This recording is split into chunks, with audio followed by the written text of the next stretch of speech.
Hello River Life viewers, come on in, the water's fine. And by that I mean, I'm glad you're here, and I hope you'll stick around for a little while and watch this unboxing video. We've got a box today here at River Life from Kenmore, New York. Any of you experienced Aquabid people may recognize that address. That comes from a good old boy up there in New York.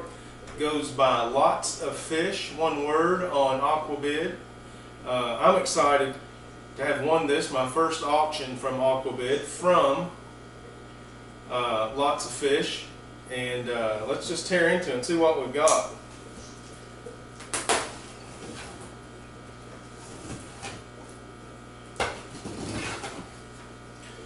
So, this auction was for Amazon puffers. Pretty cool. They're the docile ones, fresh water. You know, we've got Mo, the pea puffer. He's down here in the bottom. I don't know if you can see him. He'll follow my finger. Mo, Mighty Mo, the pea puffer. He used to be in here. Didn't work out. Now he's over there.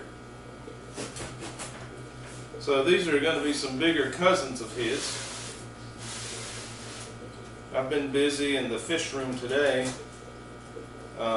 reorganizing, getting some tanks going and cycling and ready for quarantining some fish and so forth. Alright, so right inside the box here, first of all, is a little thank you written on a scrap piece of the Priority Mail cardboard, recycled. That's nice. Box arrived just a few minutes ago on my doorstep. Mailman dropped it off in good shape. This says, "Thanks Rack, enjoy the hobby." Oh, Lots of Fish. Thank you a lot, Lots of Fish. I appreciate that. I might find some place on my fish wall for that. Those little handwritten notes, I do appreciate. You see my fish cartoon there, that's from Team Aquarium Co-op. Maybe if you identify yourself with them as a good customer, you'll get some hand-drawn receipts. The Aquarium Co-op, that's Corey over there in Edmonton, Washington. Appreciate those guys. Okay, so here we've got another piece of cardboard folded up. Okay.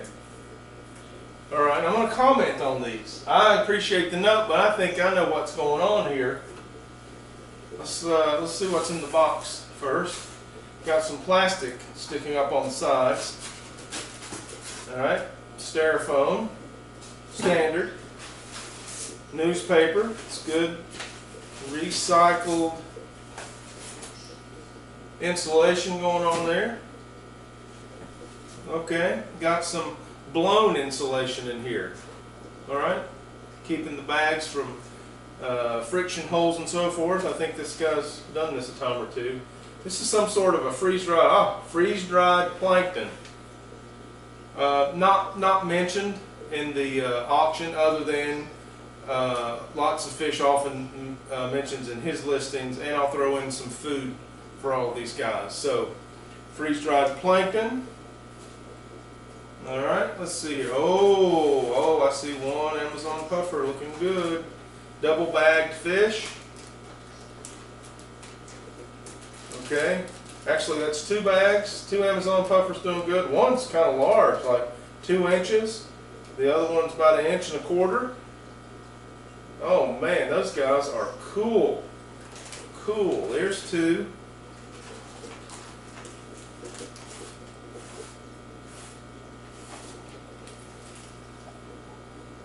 Okay, there's a note on that. I'm going to come back to these and grab this. The other 2 puffers in great shape, looking good. They're in between the sizes of those first 2. They look to be about 1.5 inches and 1.75 inches. Awesome! Gotta love the puffers. Alright, wow, he said he was going to throw in some horn work with that. This thing is a pound. He sent me, I've got some water in it, a very large portion of hornwort, okay? I've got outdoor tubs going. This is going to be great. Love getting the plants. I don't know if you can tell. I think they make the habitat better in several ways. So anyway, you can agree or disagree. I love having the plants in the aquarium. And in the auction, it also mentioned there would be at least 50 ram's horn snails. Okay, if I were guessing, this is at least 250. Thank you, Lots of Fish. I love snails. I intentionally put snails in tanks. And the little, the nuisance snails or the pond snails, they get near the top. I pluck them out, and Mo has lots of empty pond snail shells in his tank. But I love the snails. Thank you, Lots of Fish. My goodness. That's way well above and beyond what was advertised. I really do appreciate that. And then this was also a part of the auction. 8 Kuhli loaches. Okay, I can tell these guys are they're kind of juveniles. They're probably 2 inches long. All right, the little fellas. Oh my gosh, they're so active. They all appear to be in good shape. Yeah. Oh my gosh, what a tank. Now usually he organizes these things, his auctions in a community tank. When he has several different species, they'll go in the same tank together. So I'm going to try these docile Amazon freshwater puffers and these Kuhli loaches together. Now he also says, one of his taglines is, if you don't jam me up on shipping, I'll throw in a bonus. So that's what this bag was I set aside. It's just a bonus bag, not even mentioned, just kind of a thank you for your business. I'm going to throw these in because you paid on time and you let me ship when it was convenient for me. Which, by the way, I want to say I won this auction 3 nights a day. It's only been 2 days. He got these things shipped right away. So, and they're in great shape, which I'm not surprised. I want to talk more about that. Let's look at these fish in this bag. I'm going to float them, and I'm going to comment some more on the shipment. Okay.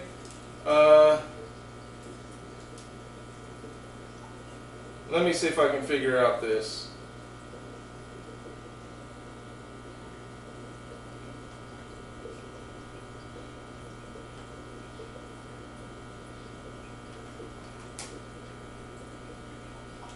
Okay, well that explains it. Okay, so these are Glofish that he just gave me. I didn't buy these. I bought those, and he just gave me these Glofish. They're not his to sell. There's some proprietary license on the Glofish. They're like a GMO fish. They've been genetically changed, and so that's owned by an entity, not Lots of Fish. So he just took these out of his aquarium for me to put in my aquarium. No money exchanged hands because of them. It looks like they're about, I don't know, there's a few of them in there. And I gotta be honest with you, interesting, very interesting. But it looks like it's the zebra danio type. And I think they're not as healthy as the unmodified ones. So, not a big fan, not a big fan. I understand they're being given a lot of credit for bringing new people, especially kids, into the hobby. Okay, all right. I guess we could do some pros and cons. Now there's also some baby albino plecos in here that appear to have, one has red eyes, and the other one has colored eyes, like maybe blue, I can't tell in this light. But very pretty nonetheless. Let's see. Okay. Yeah, they are the Glodanios and Green Dragon. Okay. There's an L144. Okay, I'll have to look that up. I'm sorry, I don't know what an L144 is, the Plecostomus. And an albino Green Dragon. Awesome sauce. That's what I got to say about that. Okay.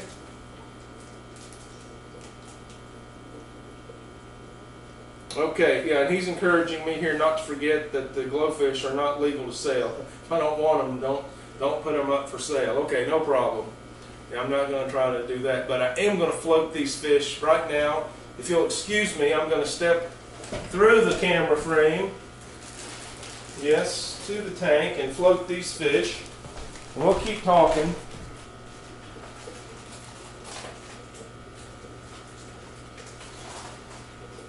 Okay, there we go. Man, I can't believe that horn worked. Okay, and now that I stand up and look in the box, veggie sticks. The little plicos are going to enjoy that. Alright.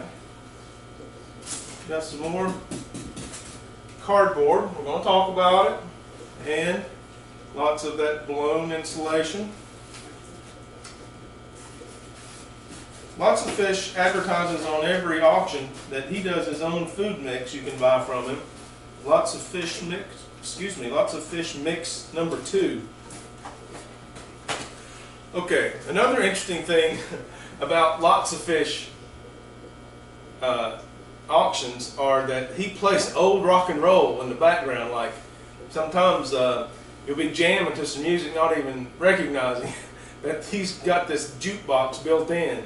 So it's all old rock and roll music. And he says that's the key to keeping fish, is to keep the good tunes playing in your fish room all day long. That works for him, right? Tank your tank. So now I mentioned this plastic. Can you see that before I set the box out of the way? This is like a plastic bag, okay, that the styrofoam walls have been taped together. Put down in here, newspaper on the bottom, blown insulation on top of that, and cardboard on top of the insulation. So that gives a little bit of shock absorbing ride to the fish, all that in the bottom. But back in another century, I was a firefighter, and we learned when we were trying to figure out, how does this Nomex turnout gear keep the heat from a structure fire off of our skin, which is very sensitive to that level of heat. And so it was flame retardant, okay, Nomex, and then it was an outer layer, and then it had a liner, and then there was an inner layer, okay, and then sometimes even a third layer. And what we learned is that the biggest heat deflector was not the material itself, but the vapor barriers between each layer of liner. So the vapor barrier kept heat from passing from layer of fabric to layer of fabric. So the exterior layer wouldn't catch on fire, and then by the time it got to your skin, it was at a temperature less than what would burn the skin, which sometimes, structure fires, 1,500 degrees at the ceiling. So that's a lot of heat for something to have to deal with, but it works the other way too. It's a huge insulator, a vapor barrier, and that's why double pane windows work, triple pane windows, because the vapor barrier actually causes the temperature to require more energy to pass to the next layer than it has. So the temperature dissipates one way or the other. There's not enough energy to push it through at its full strength. It's having to use that energy, and it's being absorbed and dissipated by the next layer. Versus if it were touching, then you'd have what we would call conductive heat, or cold passage. Just one object touching another object, and what happens there is the work is always the heat, so the heat transfers always to the cooler side, meaning there's less heat. So if it's cold and you pack the fish in your fish room in a warm fish room, you take it outside, then the heat's moving out. Heat always moves to the cooler. So if it's too hot outside, hotter than inside the box, heat's moving in. So, we know temperature is important in shipping tropical fish. So when you add a plastic bag, a non-porous layer, you're essentially creating 2 micro vapor barriers on either side of the plastic bag in the bottom. So that's what the thick insulation does also. It's a barrier, and we've added a vapor barrier on the outside. And if the box were to get wet, the plastic would also keep the cardboard box from marrying the styrofoam, which would be a clearer passage for heat energy one direction or the other, keeps them apart. So even though it's not much of an insulator, it creates a vapor barrier. So this is the first time I've seen this. Congratulations, LOTSOFFISH, for figuring that out. This is genius. I know what's going on here, and I appreciate it. And the same thing with the folded cardboard pieces that kept the flaps off of each other. LOTSOFFISH has figured out that the more vapor barriers he can install, the more